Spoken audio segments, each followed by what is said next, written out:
ప్రత్యేకమైన శరీర నియమం ఎలా పెట్టాడు అనే దాని మీద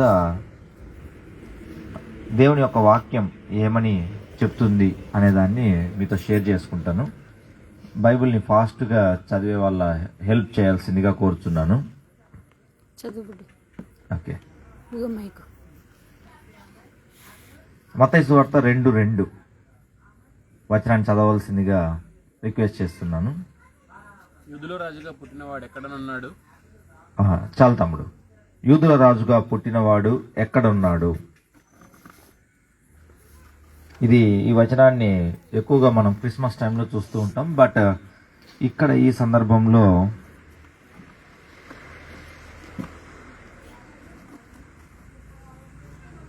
ఓకే, ఇక్కడ యూదుల రాజుగా పుట్టినవాడు ఎక్కడున్నాడు?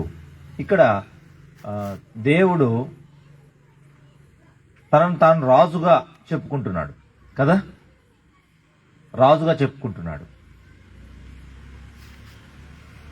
రాజుగా చెప్పుకోవడంలో దేవుని యొక్క ఉద్దేశం ఏంటిది అనేది మనం చూద్దాం.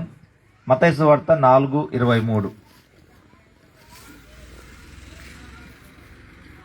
మత్తయి సువార్త 4:23 వచనాన్ని చదవండి. యేసు వారి సమాజ మందిరములలో బోధించుచు దేవుని రాజ్యమును గురించిన సువార్తను ప్రకటించుచు. చాలు తమ్ముడు. ఇక్కడ యేసు ప్రభు దేవుని రాజ్య సువార్తను ప్రకటించడం మొదలు పెట్టాడు అని ఉంటుంది. ఫస్ట్ మెసేజ్ దాని మీదనే ఉంది అన్నట్టు. మనకు రక్షణ సువార్త తెలుసు, రాకడ సువార్త తెలుసు. అయితే ఇక్కడ దేవుని రాజ్యము గురించిన సువార్త ఉందన్నట్టు. ఇక్కడ రాజ్యము అనేది ఉంది. రాజ్యము అనగానే మనకు ఏముంటుంది? రాజు ఉంటాడు, ప్రజలు ఉంటారు. ఆ ప్రజల్ని పరిపాలించడానికి ఒక చట్టం అనేది ఉంటుంది కదా. రాజు, ప్రజలు, చట్టం ఉంటుంది. ఆ ప్రజలు అందరూ కూడా వాళ్ళ జీవన విధానంలో ఆ చట్టాలని లోబడి వాళ్ళు జీవించాలి. చట్టంని అతిక్రమిస్తే శిక్షలు వస్తాయి. అంతేనా అన్న? ఏం పేరన్న మీ పేరు? రవి గారు. ఓకే, ఏం చేస్తుంటారు రవి గారు? వ్యవసాయం చేస్తుంటారు. ఓకే, మీ పేరండి? మోహన్ గారు. మీరేం చేస్తుంటారు మోహన్ గారు? మాస్టర్ గారు చేస్తారా? Okay, excellent. మీరు వ్యవసాయం చేస్తారు. మీరు కూడా వ్యవసాయం సంబంధించిన వర్కే చేస్తారు. ఓకే, వ్యవసాయంలో ఉండే చట్టాలు ఏముంటాయి? విత్తనం వేయడానికి ఒక టైం ఉంటుంది కదా. ఎప్పుడు వేస్తారు? మామూలుగా జూన్ టైంలో వేస్తారా? జూన్ టైంలో వర్షం పడిన తర్వాత వేస్తారా? ఎలా ఉంటుంది? వర్షం పడ్డ తర్వాత వేయాలి, అది చట్టం. వర్షాలు ఒక 4 వర్షాలు పడిన తర్వాత విత్తనం వేస్తే ఆ పంట వస్తుందా? రాదు కదా. అంటే ఏంటిది? ప్రకృతి పరంగా దేవుడు ఒక చట్టం అనేది నియమించాడు కదా. ఆ చట్టంని పాటిస్తేనే మనకి రిజల్ట్స్ వస్తాయి. చట్టంని అతిక్రమిస్తే రావు. రాకపోగా శిక్ష కూడా పడుతుంది. ఒక 4 వర్షాలు వచ్చిన తర్వాత విత్తనాలు వేసారనుకోండి, ఒక అతను ఎవరన్నా ఇదేంది నేను ఫాలో అయ్యేది, నేను నా సొంత చట్టం ఫాలో అవుతాను, 4 వర్షాల తర్వాత వేస్తానన్నాడు అనుకో. అప్పుడు అతనికి పంట వస్తుందా, శిక్ష వస్తుందా? పెట్టుబడి అంతా పెట్టాడు, 2 లక్షలు. పంట వస్తుందా, శిక్ష వస్తుందా? శిక్ష వస్తుంది. ఈ 2 పదాలు కొత్తగా మీరు నేర్చుకోవాల్సిందిగా నేను ఆశపడుతున్నా. చట్టంని ఫాలో అయ్యి మనం జీవనం కొనసాగితే మనకు ఆనందం వస్తుంది. చట్టం అతిక్రమిస్తే శిక్షలు వస్తాయి. ఏం పదము? శిక్ష. ఈ పదం నేర్చుకోండి, మీకు చాలా ఉపయోగపడుతుంది. అలాగే ఇన్ని రోగాలు ఎందుకు చుట్టుముట్టాయి అనే దాని మీద దేవుని యొక్క చట్టం మీకు అర్థమవుతుంది అన్నట్టు. తర్వాత మీకు రాజ్యం అనేది మీకు అర్థమైంది. ప్రతి దేశానికి కూడా, అమెరికాకైనా, ఆస్ట్రేలియాకైనా, ఎవరికైనా, ఇండియాకైనా, భారతదేశంలోన ఏ దేశంలో అయినా మంత్రిత్వ శాఖలు ఉంటాయి. ఇండియాలో ఎన్ని మంత్రిత్వ శాఖలు ఉన్నాయి? ఎంతమంది మంత్రులు ఉన్నారు? ఎప్పుడన్నా స్టడీ చేశారా బ్రదర్ మీరు? ఎంతమంది మంత్రులు ఉంటారు? రకరకాల శాఖలు ఉన్నాయి కదా. వ్యవసాయ శాఖ ఉంటుంది, ఆరోగ్య శాఖ మంత్రి ఉంటాడు, విద్యుత్ శాఖ మంత్రి ఉంటాడు. ఓకే, మీరు బ్రదర్ ఎప్పుడైనా గమనించారా ఎంతమంది మంత్రులు ఉన్నారు అనేది? ఇంకా ఏ శాఖలు ఉంటాయి? హోం శాఖ ఉంటుంది. Very good, excellent, right. ఇవన్నీ ఏంటి? భారతదేశంలో 33 మంత్రిత్వ శాఖలు ఉన్నాయి, 33 మంత్రులు ఉన్నారు. Okay, education department, education ministry ఉంటుంది, defence ministry, health ministry, employment, youth అందరికీ ఎంప్లాయ్మెంట్ ప్రొవైడ్ చేయడానికి ఎంప్లాయ్మెంట్ మినిస్ట్రీ ఉంటుంది. ఎన్వైరన్మెంట్ మినిస్ట్రీ అంటే వాతావరణం సంబంధించిన మంత్రి ఒకతను ఉంటాడు. ఎట్లా పడితే అట్లా ఫ్యాక్టరీస్ పెట్టి వేస్ట్ అంతా బయటపడేసి చేస్తేనా అది. ట్రాన్స్పోర్ట్ మినిస్ట్రీ ఉంటుంది, అన్నగారు ట్రాన్స్పోర్ట్ డిపార్ట్మెంట్లో ఉన్నారు. ఫైనాన్స్ మినిస్ట్రీ ఉంటుంది, పవర్ మినిస్ట్రీ ఉంటుంది. ప్రతి ఒక్క మంత్రిత్వ శాఖకు కూడా కొన్ని చట్టాలు అనేటివి ఉంటాయి. ఆ దాంట్లో పనిచేసే వాళ్ళందరూ కూడా ఆ చట్టాలని ఫాలో అవ్వాల్సి ఉంటుంది కదా. రైట్, ఇప్పుడు అందులో ఒక మంత్రిత్వ శాఖ గురించి ఎలా పనిచేస్తుంది అనే దాని మీద మనం చూద్దాం. అందులో మినిస్ట్రీ ఆఫ్ హెల్త్, ఆరోగ్య శాఖ. హెల్త్ అంటే ఏముంటుంది, దేనికి సంబంధించిండేది? ఆరోగ్యం. ఆరోగ్యం అంటే దేనికి సంబంధించిండేది? శరీరమునకు సంబంధించి. మనిషి 3 భాగాలుగా దేవునితో తయారు చేయబడి ఉన్నాడు. ఒకటి ఆత్మ, దానిపైన మనస్సు, దానిపైన కనిపించే శరీరం కదా. 3 భాగాలు ఉన్నాయి, ప్రాణము, ఆత్మ, శరీరం. ఓకే, ప్రాణం అంటే మైండ్, సోల్ అనుకుందాం. హెల్త్ అనేది దేనికి సంబంధించినది? 3 భాగాల్లో శరీరానికి సంబంధించింది. అంతేనా? రైట్. ఇప్పుడు శరీరం అంటే ఏంటిది అనేది చూద్దాం. ఎఫెసీయులకు రాసిన పత్రిక 1:22-23.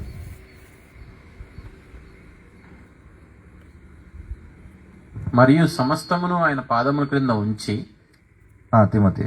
Okay, next. సమస్తము పైన ఆయనను సంగమునకు శిరస్సుగా నియమించెను. ఆ సంఘము ఆయన శరీరము, సమస్తమును పూర్తిగా నింపుచున్న వారి సంపూర్ణత ఉన్నది. చాలుతున్నది. ఇప్పుడు దేవుని యొక్క శరీరం ఒకటి ఉంది. ఆ శరీరం అంటే ఏంటిది? ఆయన సంఘము, సంఘంలో ఉన్న విశ్వాసులు, సేవకులు కదా. అయితే ఇప్పుడు ఈరోజు చూస్తే క్రీస్తు యొక్క శరీరంగా ఉన్న సంఘం ఎలా అయిపోయింది? చాలా అన్హెల్తీ ఇష్యూస్ అనేటివి ఆ శరీరానికి ఇబ్బంది పెడుతూ ఉన్నాయి కదా. రకరకాల ఇబ్బందులు పెడుతూ ఉన్నాయి. ఎందుకు ఈ విధంగా అయింది అనేది చూద్దాం. 1 కొరింథీయులకు రాసిన పత్రిక 6:19-20. 1 కొరింథీయులకు రాసిన పత్రిక 6:19-20. మీ దేహము దేవుని వలన మీకు అనుగ్రహింపబడి మీలోనున్న పరిశుద్ధాత్మకు ఆలయమై ఉన్నదని మీరు ఎరుగరా? Okay, next. మీరు మీ సొత్తు కారు, విలువ పెట్టి కొనబడిన వారు కనుక మీ దేహముతో దేవుని మహింపరచుడి. ఇక్కడ ఏముందనంటే శరీరం అనేది దేవుని యొక్క ఆత్మకు ఆలయంగా ఉంది కదా. ఆ ఆలయాన్ని పాడు చేయొద్దు. ఎవడైనా ఆలయాన్ని పాడు చేస్తే దేవుడు వాణ్ణి పాడు చేస్తాడు అని ఉంది.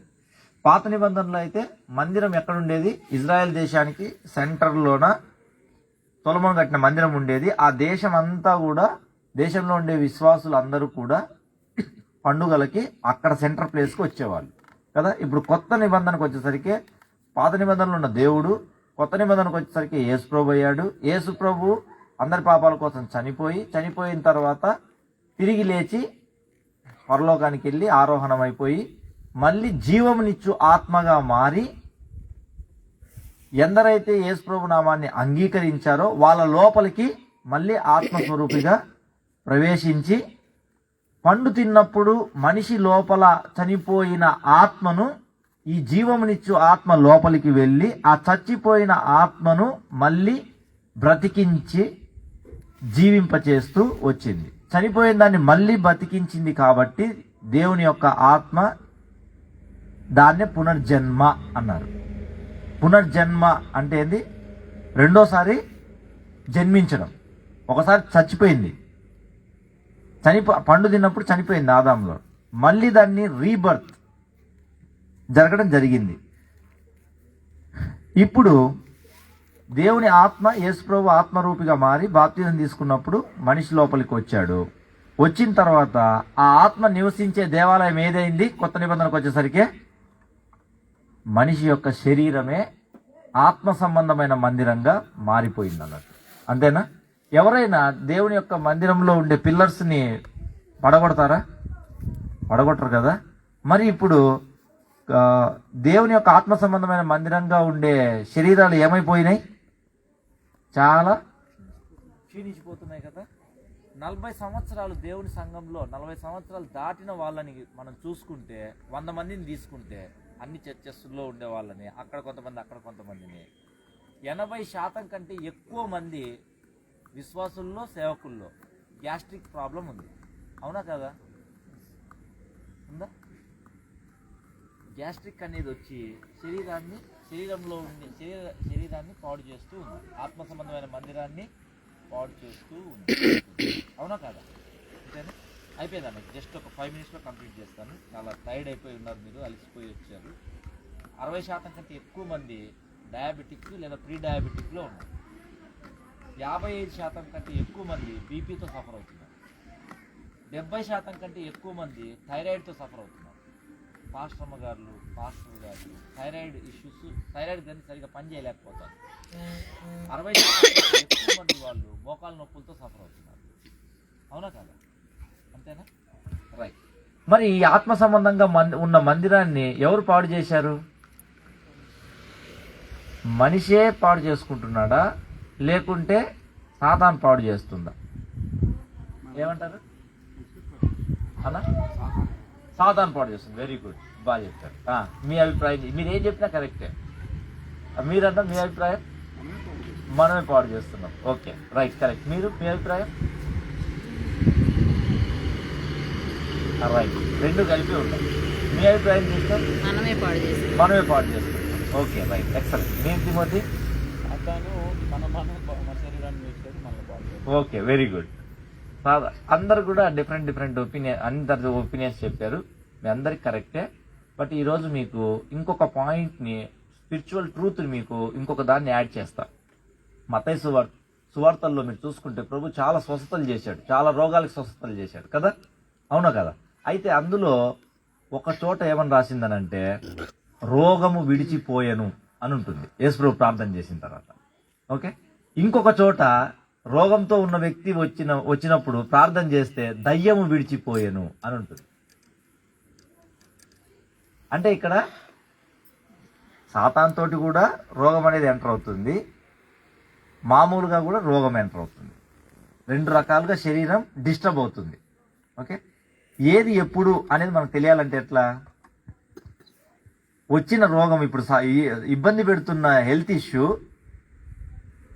శరీర చట్టంను ఉల్లంఘించడం వల్ల వచ్చిందా, లేకుంటే సాతాను యొక్క ఇన్ఫ్లుయెన్స్ వల్ల వచ్చిందా అనేది ఎలా తెలుస్తుంది? ఆ తేడా ఎలా తెలుస్తుంది? తేడా ఎలా తెలుస్తుందనంటే, ఫస్ట్ శారీరక సంబంధమైన దేవుని చట్టాలు ఏవేవైతే పెట్టారో దాన్ని మనం పాటించిన తర్వాత కూడా ఇంకా ఇష్యూ ఉంటుంది అని అంటే అప్పుడు మనం స్పిరిచువల్గా మనం థింక్ చేయాలి. మొదటి నుంచి కూడా మనం స్పిరిచువల్గానే వెళ్తాం, దేవుణ్ణిలో కనిపెడుతూ ప్రార్థనలో మనం వెళ్తాం. ఇది దీందా అనే డిఫరెన్షియేషన్ మార్గం చూపించమని అడుగుతూ ఉంటాం. ప్రభు గాడ్ విల్ డైరెక్ట్ యూ, నడిపిస్తాడు కూడా. నడిపిస్తూ ఉన్నప్పుడు అప్పుడు మీకు తెలుస్తుంది. ప్రభువు మీరు ప్రార్థన చేస్తూ ఉన్నప్పుడు ఒక వ్యక్తిని పంపించి దాన్ని తెలియజేయ ఒక మార్గం చూపించినప్పుడు మీరు దాని ప్రకారం వెళ్ళిన తర్వాత కూడా శరీర చట్టాలన్నీ పాటించిన తర్వాత కూడా ఇంకా ఉంటే అప్పుడు then we think about spiritual angle. ఓకేనా? ఈ శారీరక సంబంధంగా వచ్చిందా, మానసిక సంబంధంగా వచ్చిందా, ఆత్మ సంబంధంగా వచ్చిందా, 3 రకాలుగా రోగం ఎంటర్ అవుతుంది. ఓకే, ఫస్ట్ శరీర చట్టం గురించి చెప్తా, మానసిక సంబంధమైనది ఏది, ఆత్మ సంబంధమైనది తర్వాత. Okay, right. మనం ఫాస్ట్గా వెళ్ళిపోదాము. ఏ చట్టాలని మనిషి మీరుతున్నాడు? ఒకవేళ ఇవి వచ్చింటే, మనిషి తప్పుతోటి వచ్చింటే, ఎందుకు ప్రార్థన చేస్తున్నప్పటికీ కూడా అవి బాగా కావట్లేదు? 3వ ప్రశ్న. 4వ ప్రశ్న, ఇది సాతాను పాడు చేశాడా? 5వ ప్రశ్న, మనిషికి తనకు తానే పాడు చేసుకుంటున్నాడా? ఈ 5 ప్రశ్నలకు మీకు తెలిస్తే మీ కుటుంబంలో మీ పర్సనల్గా కొన్ని హెల్త్ ఇష్యూస్ ఉంటాయి, అవి ఎందువల్ల వచ్చాయి, వాటికి పరిష్కారం ప్రభు ఏం చూపిస్తున్నాడు అనేది మీకు అర్థమవుతుంది. దాని నుంచి మీకు విడుదల పొందడానికి మీకు ఈజీ అవుతుంది. ఓకే, నేను ఫాస్ట్ కంప్లీట్ చేసేస్తున్నాను. కీర్తన 139:14. కీర్తన 139:14 చదువుదాం. అందులో దేవుడు చాలా కీలకమైన రెఫరెన్స్ పెట్టాడు శరీరానికి సంబంధించి. నన్ను కలుగు చేసిన విధము చూడగా భయమును ఆశ్చర్యమును నాకు పుట్టుచున్నది. చాలు తమ్ముడు. ఇక్కడ ప్రభు నీవు నన్ను కలగజేసిన విధం చూడగా నాకు భయమును ఆశ్చర్యమును కలుగుతుంది. అంటే ఇక్కడ కలగజేసిన విధం ఏంటిది? దేవుడు మనిషిని తయారు చేసిన విధము ఒక విధానంలో తయారు చేశాడు. లోపలుండే అవయవాల్ని, లంగ్స్, హార్ట్, కిడ్నీస్, వీటన్నిటినీ కూడా ఒక విధానంలో, ఒక పద్ధతిలో, ఒక డిజైన్ చేసి పెట్టాడు అన్నట్టు. అంతేనా? అలా ఉంది. ఇక్కడ దీన్నే శరీర చట్టం అంటారు అన్నట్టు. ఈ శరీర చట్టం ఇందాక చెప్పినట్టుగా ఒక్కొక్క దేశానికి కొన్ని చట్టాలు ఉంటాయి. ఆ చట్టాలను వాళ్ళందరూ ఫాలో కావాల్సిందే. ఇప్పుడు అరబ్ దేశాలు తీసుకున్నాం అనుకోండి, అక్కడ చట్టం ఏంటిది? హాలిడే ఎప్పుడు ఉంటుంది? ఏ రోజు ఉంటుంది? సండే ఉంటుందా బ్రదర్? అరబ్ దేశాలు ఉన్నాయనుకోండి, అరబ్ దేశాల్లో హాలిడే ఎప్పుడు ఉంటుంది? సండే. మనకి ఇప్పుడు సండే హాలిడే కదా వారానికి. ఆ దేశాల్లో ఎప్పుడు ఉంటుంది హాలిడే? శుక్రవారం ఉంటుంది. అంతేనా? అక్కడ శుక్రవారం హాలిడే వాళ్ళకి. అమెరికాలో ఇండియాలో అయితే హాలిడే ఏ రోజు? సండే ఉంటుంది. శుక్రవారం హాలిడే అనేది అక్కడ చట్టం. ఎవడైనా ఫ్యాక్టరీస్ కానీ ఆ రోజు ఓపెన్ చేస్తే అక్కడ శిక్షలు, పెనాల్టీస్ పడతాయి. ఓకేనా? ఇక్కడ కూడా చైల్డ్ లేబర్స్ సండే కూడా పని చేయించకూడదు చట్టాల ప్రకారం. అది చట్టం. అలా ఒక్కొక్క దేశాల్లో ఒక్కొక్క చట్టం ఉంటుంది. ఆ చట్టంను అతిక్రమించిన వానికి శిక్ష పడకుండా రాజు కూడా ఇన్వాల్వ్ కాడు. ఎందుకు? ఆ చట్టంని తయారు చేసినది ఎవరు? ఆ రాజే. దర్యావేష్ చట్టం చేసినది దానియేలు గ్రంథంలోన ప్రార్థన, దేవునికి ప్రార్థన చేయకూడదు, రాజుకే ప్రార్థన చేయాలి. ఏ సమస్య వచ్చినా రాజుకు కాకుండా ఇంకెవరికన్నా ప్రార్థన చేసి ఎవరికన్నా విన్నవిస్తే ఆ సమస్యకి సింహ బోన్లో వేయాలని చట్టం చేసినది ఎవరు? రాజే చేశాడు. రాజు చేసిన తర్వాత దానియేలు ఆ చట్టాన్ని అతిక్రమించాడు, దేవునికి ప్రార్థన చేశాడు. ఆ చట్టాన్ని అతిక్రమించిన తర్వాత శిక్ష పడాలి. శిక్ష పడకుండా ఆపుదామని దర్యావేష్ రాజు చాలా ట్రై చేశాడు కదా. రాజుకి సుప్రీం పవర్స్ ఉంటాయి. ఇప్పట్లాగా ప్రైమ్ మినిస్టర్ లాగా కాదు. రాజు దలుచుకుంటే ఏమైనా చేస్తాడు. రాజుకుండే పవర్. అయితే రాజు ఎందుకు విడిపించలేకపోయాడు? దానియేలు విడిపిద్దామని చాలా ట్రై ఇంటర్నల్ గా ఉంది, కానీ ఎందుకు విడిపించలేకపోయాడు? అంతే, కరెక్ట్గా చెప్పారు. కాబట్టి చట్టం అనే దానికి రాజు కూడా ఆ చట్టానికి లోబడవలసిందే. అర్థమైందా? అదేవిధంగా ఇప్పుడు శరీర చట్టం తయారు చేసింది ఎవరు? శరీరాన్ని నిర్మించింది లంగ్స్ ఈ విధంగా పనిచేయాలి, కిడ్నీ ఈ విధంగా పనిచేయాలి, దానికి ఈ విధంగా ఇవ్వాలి అని శరీరానికి ఆ చట్టం పెట్టినది ఎవరు? దేవుడే. యేసయ్య రాజే దాన్ని నిర్మించాడు. కాబట్టి ఆ చట్టంలో అతిక్రమించిన వాళ్ళకి శిక్షలు పడుతూ ఉన్నప్పుడు ఎక్కువ మంది జీవితాల్లో ఇన్వాల్వ్ అవ్వడానికి డిలే అవుతుంది. అర్థమైందా? రైట్. ఇప్పుడు ఆ చట్టం ఏంటిది అనేది నేను టక్కటక్క ఒక 5 చట్టాల గురించి మీకు చెప్తా. 5 చట్టాలు బైబిల్లో ఏమని ఉన్నాయి అనేది మనం చూద్దాం. ఆదికాండం 2:7 ఫస్ట్ చట్టం, శరీర చట్టంలో ఫస్ట్ది ఆదికాండం 2:7. యెహోవా నేలమంటితో నరుడు నిర్మించి వాని నాసికారంధ్రములలో జీవవాయువును ఊదగా నరుడు జీవాత్మ ఆయను. ఓకే, చాలు తమ్ముడు. ఇక్కడ ఫస్ట్ దేవుడు నరుడిని దేని తయారు చేశాడు? మట్టితో తయారు చేశాడు. మట్టిలో ఏమున్నాయి? వ్యవసాయం చేసే వాళ్ళు ఫస్ట్ ఏం చేస్తారంటే ఆ మట్టిని టెస్ట్ చేస్తారు. కొన్ని చోట్ల బాగా తెలివిగా ఎక్కువ పంట పండిస్తుంటారు కదా రైతులు, ఆదర్శ రైతులు, అగ్రికల్చర్ మినిస్టర్తో అవార్డు తీసుకునే రైతులు. వాళ్ళు ఏం చేస్తారు తెలుసా? వాళ్ళు ఏం చేస్తారంటే ఫస్ట్ మట్టిని పంట వేసే కంటే ముందు ల్యాబ్లోకి వెళ్ళి టెస్ట్ చేస్తారు. టెస్ట్ చేపిస్తే వాళ్ళు ల్యాబ్ రిపోర్ట్ ఇస్తారు. ఇందులో మెగ్నీషియం ఇంతుంది, జింక్ ఇంతుంది అని, దాంట్లో సల్ఫర్ ఇంతుంది అని టెస్ట్ చేసి ఆ ల్యాబ్లో రిపోర్ట్ ఇస్తారు. రిపోర్ట్ ఇచ్చి ఈ మట్టిలో ఈ మినరల్స్ ఉన్నాయి, దీనికి సరిపోయే పంట ఇది వేస్తే ఎక్కువ లాభం వస్తుంది. ఆ పంట వేసిన తర్వాత ఆ పంట పండడానికి ఈ ఖనిజాలు తక్కువ ఉన్నాయి, దాన్ని నువ్వు పెస్టిసైడ్ షాప్లోకి వెళ్ళి దాన్ని స్ప్రే చేయాలి అని చెప్తాడన్నట్టు. ఇక్కడ ఆశ్చర్యకరమైన విషయం ఏంటంటే మట్టిలో ఏ ఖనిజాలు ఉన్నాయో శరీరంలో కూడా అవే ఖనిజాలు ఉన్నాయి. అది ఎంత ఆశ్చర్యం అనిపించిందంటే నాకు తెలిసి శరీరంలో కూడా అవే ఉన్నాయి. Calcium, magnesium, zinc, sulphur, calcium, magnesium, zinc, కొన్ని మూలకాలు ఉన్నాయి, అన్ని కాదు, కొన్ని ఉన్నాయి అన్నట్టు. ఉండి ఎలా అయితే పంట పండడానికి పెస్టిసైడ్స్ కొట్టినప్పుడు ఆ పోషకాలు ఉండేటివి ఏ విధంగా అయితే స్ప్రే చేస్తారో, శరీరానికి కూడా ప్రతిరోజు తినే ఆహారంలో అవన్నీ వెళ్ళాలి అనే చట్టం పెట్టాడు. దాన్నే RDA అంటారు అన్నట్టు, రికమెండెడ్ డైటరీ అలవెన్స్ అంటారు. ఓకే, ఇప్పుడు తర్వాత జాగ్రత్తగా గమనిస్తే మనిషికి ఆత్మనిచ్చాడు, ఆ ఆత్మకి జీవంనిచ్చాడు. లైఫ్ జీవం అంటే లైఫ్ అన్నట్టు. ఇప్పుడు మనిషి రూపంలోనే ఓ బొమ్మను తయారు చేశామనుకోండి, అది కదులుతుందా? మామూలుగా కదలలేదు. ఎందుకు? దాంట్లో జీవం లేదు. మనిషిలో ఆ జీవం ఉంది, లైఫ్ ఉంది. ఓకే, జీవం ఉన్నప్పుడు ప్రతిరోజు జీవనం గడవడానికి ఏం కావాలి? ఆదాం తయారు చేసిన తర్వాత అతను ప్రతిరోజు ఒక రోజు గడవాలి అని అంటే, అతని జీవనం గడవాలంటే ఏం కావాలి? అతనికి ఫుడ్ కావాలి, అంతేనా? అందుకోసం నరునికి అవసరమైన ఫ్రూట్స్ చెట్లన్నీ వేశాడు అన్నాడు. పండ్ల చెట్లన్నీ వేశాడు. వేసిన తర్వాత ఏం చెప్తున్నాడు అంటే అక్కడ చూద్దాం. ఆదికాండం 2:16-17 మరియు దేవుడైన యెహోవా ఈ తోటలో ఉన్న ప్రతి వృక్షఫలమును నీవు నిరభ్యంతరముగా తినవచ్చును. అయితే మంచి చెట్ల తెలుగు నుంచి వృక్షఫలమును తినకూడదు. నీవు వాటిని తినమని నిశ్చయముగా చచ్చిరవని నరునికి ఆజ్ఞాపించను. చాలు. ఇక్కడ ఫస్ట్ ఆడమ్ ని తయారు చేసిన తర్వాత ఫస్ట్ చెప్పిండే దేని గురించి చెప్పాడు అని అంటే, నువ్వు పాపం చేయొద్దు, అది చేయొద్దు, ఇది చేయొద్దు, నన్నే పూజించు, నన్నే ఆరాధించు, ఇవన్నీ చెప్పట్లేదు. ఫస్ట్ ఏం చెప్తున్నా అంటే ఫుడ్ గురించి చెప్తున్నాడు.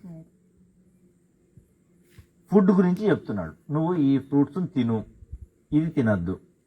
సెంటర్లో మంచి చెడుల వృక్షఫలం ఉంది, ఆ ఫుడ్ తినద్దు, ఆ ఫ్రూట్స్ తినద్దు నువ్వు ఫుడ్గా, మిగిలినవి తిను అని చెప్తూ జీవవృక్ష ఫలం ఉంటుంది, దాన్ని నువ్వు నిరభ్యంతరంగా తిను అని చెప్పాడు. అంటే ఏంటిది? ఇక్కడ ఫుడ్లో మనం తినే ఫుడ్ లైఫ్ని ఇచ్చే ఫుడ్స్ ఉంటాయి. జీవవృక్ష ఫలాలు తింటే మనకేమొస్తుంది? ఆదాముకి లైఫ్ వస్తుంది. మంచి చెడుల వృక్షం ఫ్రూట్స్ తింటే ఏమొస్తుంది? డెత్ వస్తుంది. అదేవిధంగా మనం తినే ఫుడ్స్లో కూడా మనకి లైఫ్ని ఇచ్చేటివి ఉన్నాయి, తర్వాత మెల్లమెల్లగా డెత్ను కలగజేసే ఫుడ్స్ కూడా ఉన్నాయి. ఓకే, అనేది ఇక్కడ చెప్తున్నాడు అన్నట్టు. రైట్, నెక్స్ట్ John 6:35 అంటే ఫుడ్ గురించి చెప్తున్నాడు అన్నట్టు. ఫస్ట్ లైఫ్, నువ్వు తింటున్నావు, టిఫిన్ తింటున్నావు, ఇడ్లీలు తింటున్నావు, పూరీలు తింటున్నావు, మధ్యాహ్నం అన్నం తింటున్నావు, రాత్రి అన్నం తింటున్నావు, కానీ లైఫ్ ఎంత ఉంది అందులో? దాన్ని RDA అంటారు. ఏమేమి ఎంతెంత పోవాలనేది గవర్నమెంట్ ఇచ్చింది, హెల్త్ డిపార్ట్మెంట్. దాంట్లో ఎంత పర్సెంటేజ్ వెళ్తుంది, ఆ ఇచ్చిన దాని ప్రకారంగా అంత 100% వెళ్తూ ఉంటే 100% లైఫ్ వెళ్ళినట్టు, 10% వెళ్తే 10% లైఫ్ వెళ్ళినట్టు. ఓకే, ఆ మోతాదు కంటే ఎక్కువ తినేసినాం అనుకో, అప్పుడు డెత్ ఎంటర్ అవుతుంది. హై కార్బోహైడ్రేట్ ఫుడ్ తింటూ పోతున్నాం అనుకోండి, మెల్లమెల్లగా అది కొలెస్ట్రాల్గా మారి, ఫ్యాట్గా మారి డెత్ ఎంటర్ అవుతూ ఉంటుంది అన్నట్టు. ఓకే, రైట్, నెక్స్ట్ చూద్దాము.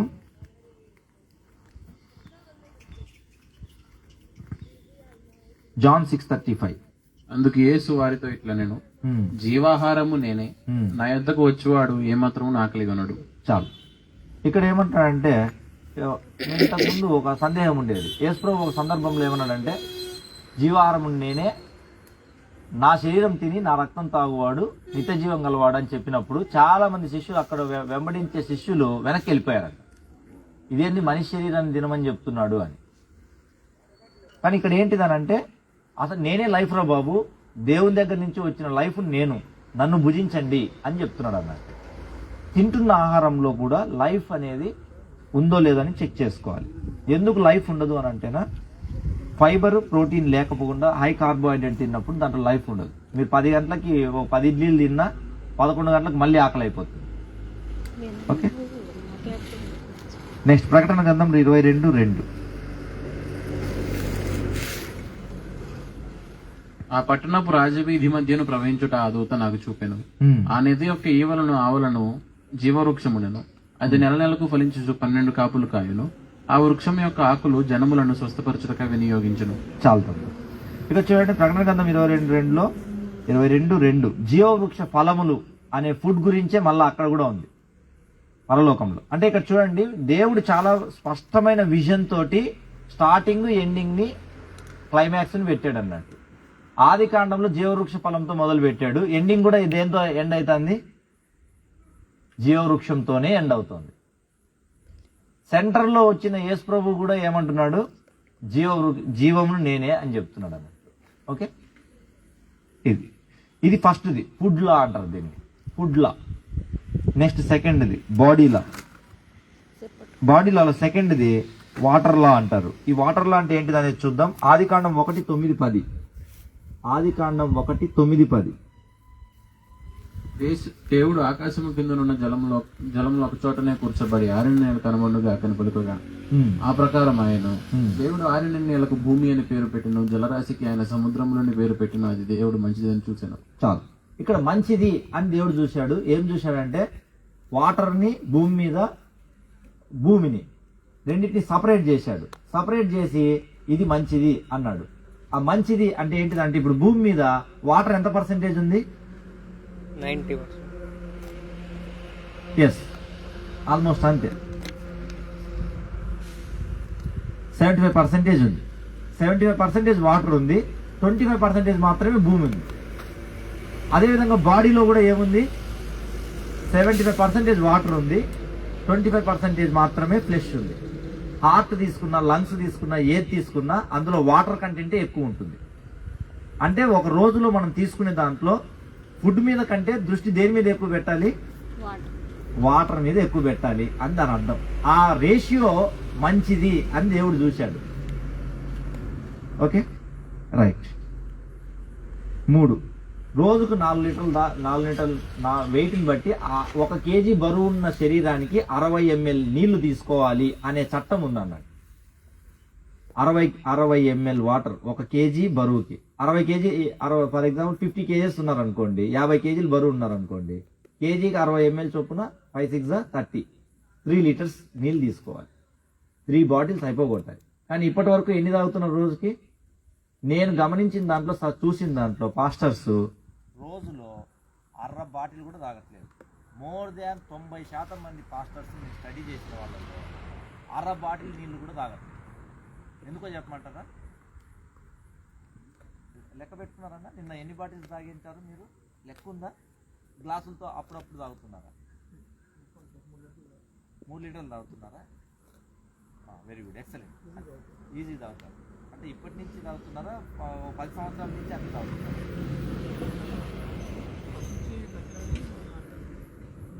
3 లీటర్ల వరకు వచ్చారంటే ఏమన్నా హెల్త్ ఇష్యూస్, హెల్త్ మీద అవగాహన ఎలా వచ్చింది మీకు? ఏమన్నా హెల్త్ ఇష్యూస్ అవడం వల్ల 3 లీటర్లు తాగుతున్నారా? గ్యాస్ట్రిక్ వచ్చింది కాబట్టి మీరు మారారు. ఓకే, జనరల్గా పాస్టర్స్కి చాలా వెరీ వెరీ ఇంపార్టెంట్. 1 లీటర్ తాగుతారు ఇప్పుడు. 1 లీటర్ తాగారు అంటే మిగిలిన 3 లీటర్లు 1 లీటర్ తాగారు, 2 లీటర్ తాగలేదు కాబట్టి అందువల్ల ఆ శరీర చట్టం డిస్టర్బ్ అయిపోయింది అన్నమాట. పాస్టర్లు ఎందుకు 1/2 లీటర్ కంటే ఎక్కువ తాగలేకపోతున్నారు అంటే వాళ్ళకున్న పోరాటం అట్లాంటిది. వాళ్ళ తప్పేం కాదు. ఉదాహరణకి 50 మంది విశ్వాసులు ఉండే సంఘంలో ఏమవుతున్నానంటే వారంలో, నెలలో ఎవరు 2-3 బర్త్డేలు ఉంటాయి, 2-3 కృతజ్ఞత కూటములు ఉంటాయి, 2-3 ఏవో సమస్యలు ఉంటాయి. ఓకే, 2-3 ఏదైనా స్పెషల్ అకేషన్స్ ఉంటాయి. అంటే నెల మొత్తంలో చూసుకుంటే ఒక వారంలో చూసుకుంటే 4 నుంచి 5 రోజులు సాయంత్రం పూట ప్రేయర్ మీటింగ్ ఉంటుంది. ఈ ప్రేయర్ మీటింగ్ 8-9 మొదలవుతుంది, రాత్రి అయిపోయేసరికి 12 అవుతుంది. ఓకే, 12 గంటలకి తిని పడుకుంటున్నారు. పడుకున్న తర్వాత నైట్ లేట్ అయిపోయింది కాబట్టి నెక్స్ట్ రోజు 7:30-8 లేయాల్సిన పరిస్థితి వస్తుంది. ఓకే, 7:30కు లేచారనుకోండి, లేవగానే శరీరం ఆకలి అనే అనిపిస్తుంది. కానీ అది ఆకలి కాదు, నీళ్ళది. వాటర్ హంగ్రీ అంటారు, ఫుడ్ హంగ్రీ కాదు. దాన్ని మిస్అండర్స్టాండింగ్ చేసుకొని చాలామంది సేవకులు వెంటనే గబామని టీ తీసుకొచ్చి టీ పోసేస్తారు. టీ కాదు, tea is nothing but food, liquid food అంటారు. టీ తాగేసిన తర్వాత మీకు గంట వరకు నీళ్లు దప్పిగ్గావు. 7 గంటలకు టీ తాగితే 8 వరకు మీకు ఆకలి కాదు. 8 గంటలకి పాస్టమ్మ గారు టిఫిన్ చేసి ఇస్తారు, టిఫిన్ పెట్టేస్తారు. టిఫిన్ లోపు 2 బాటిల్స్ తాగాలి, అది శరీర చట్టం. ఇప్పుడు టిఫిన్ లోపు ఎన్ని తాగారు? మీరు ఓకే అన్న కాన్ఫిడెన్స్ తాగుతున్నారు. మిగిలిన వాళ్ళు 1 గ్లాస్ తాగుతున్నారు టిఫిన్ లోపు. 2 బాటిల్స్ తాగాల్సిన వాళ్ళు 1 గ్లాస్ తాగుతున్నారు. ఓకే 9 గంటలకు టిఫిన్ చేస్తారు, 11 గంటలకు విజిటింగ్కి ఎవరో ఒకరి దగ్గరికి వెళ్ళారనుకోండి, అప్పుడు నీళ్ళు దప్పిగా అవుతూ ఉంటాయి, నీళ్లు తాగాలి. కానీ విశ్వాసి సేవకుడు వచ్చాడని చెప్పేసి వాళ్ళు ఏం చేస్తున్నారు, కూల్ డ్రింక్ ఇవ్వడము మర్యాదలో భాగంగా, లేదంటే ఏదైనా స్నాక్స్ పెట్టడము, మళ్ళీ వాళ్ళు టీ ఇవ్వడము చేస్తున్నారు. మళ్ళీ 2 గంటల వరకు నీళ్ళు దప్పిగా, 1 గంటకి ఇంటికి రాగానే బాగా దప్పిక అవుతూ ఉంటుంది. పాస్టర్ గారు మళ్ళీ ఏం చేస్తారు, లంచ్ చేసింటారు కాబట్టి లంచ్ పెట్టిస్తారు, అది అయిపోయింది. మళ్ళీ 4 గంటలకు విజిటింగ్ వెళ్తే మళ్ళీ టీలు, మళ్ళీ 6 గంటలకు ఇంటికి వస్తారు, 6కో 7కో 8కో ఇంటికి వస్తారు, 9కి మళ్ళీ డిన్నర్ చేస్తారు. అంటే రోజు మొత్తంలో ఎన్ని గ్లాసులు అయినాయి, 2 గ్లాసులు కూడా రాలేదు. దీనిల వల్లనే ఇన్ని ఇష్యూస్ వస్తున్నాయి, gastric, diabetes, BP, thyroid problems. ఓకేనా, రైట్, ముందుకు వెళ్ళిపోదాము. అర్థమైపోయిందా అన్న? అది తర్వాత స్లీప్ లా అంటారు, నిద్ర చట్టం ఏం చెప్తుంది? ఆదికాండం 1:16 చూద్దాం, టకటక ఫాస్ట్గా చూసేద్దాం. ఆదికాండం 16. దేవుడు ఆ 2 గొప్ప జ్యోతులను అనగా పగటిని ఏలుటకు పెద్ద జ్యోతిని, రాత్రిని ఏలుటకు చిన్న జ్యోతిని, నక్షత్రములను చేశాను. భూమి మీద వెలుగునిచ్చుటకును, పగటిని రాత్రిని ఏలుటకును, వెలుగును చీకటిని వేరుపరచుటకును దేవుడు ఆకాశ విశాల మందు వాటి నుంచెను, అది మంచిదని దేవుడు చూచెను. చాలుతాం. ఇప్పుడు ఇక్కడ ప్రభు నిద్రకు సంబంధించి, మనిషి యొక్క జీవనానికి సంబంధించి చాలా ప్రాముఖ్యమైన విషయాన్ని అక్కడ గ్రంథస్థం చేసి పెట్టాడు పరిశుద్ధాత్మ దేవుడు. ఏం చేశాడంట, పగటిని రూల్ చేయడానికి పెద్ద జ్యోతిని పెట్టాడు సూర్యుడు, రాత్రిని ఏలడానికి చిన్న జ్యోతిని పెట్టాడు చంద్రుడు. ఇవి పరిపాలిస్తాయి అన్నాడు. అంటే మనిషి దీనిల పరిపాలనలో పనులు చేసుకోవాలి. పెద్ద జ్యోతిని పగటి పూటని పెద్ద జ్యోతిని అనుసరిస్తూ